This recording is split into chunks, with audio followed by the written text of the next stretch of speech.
gamit ang iyong tsinelas. Pwedeng tsinelas or pwede pong sapatos. Basta ginagamit mo araw-araw. Sapatos, tsinelas, or sandals, ano man ang ginagamit mo araw-araw upang makonsensya ang taong may nagawang pagkakamali sa iyo.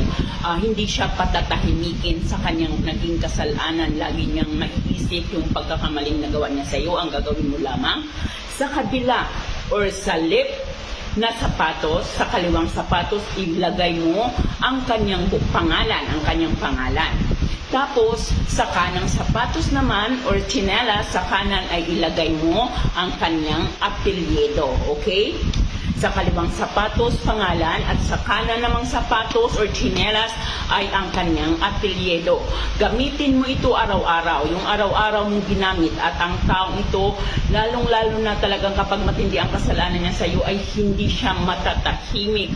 Lagi niyang maiisip ang kamaliang nagawa niya. So sa kapag ganito ang nangyayari, matatakot na siyang gawin pa ulit ang pagkakamali or ang pagkakasala niya sa iba. Ito yung sinasabing talagang parang hindi siya matatahimik na makakarma siya sa kanyang ginagawang pagkakamali sa iyo. Ganon po lamang, sulat mo lamang ang kanyang pangalan sa kaliwa at ang apelyido ay sa kanan at araw-araw nitong gamitin.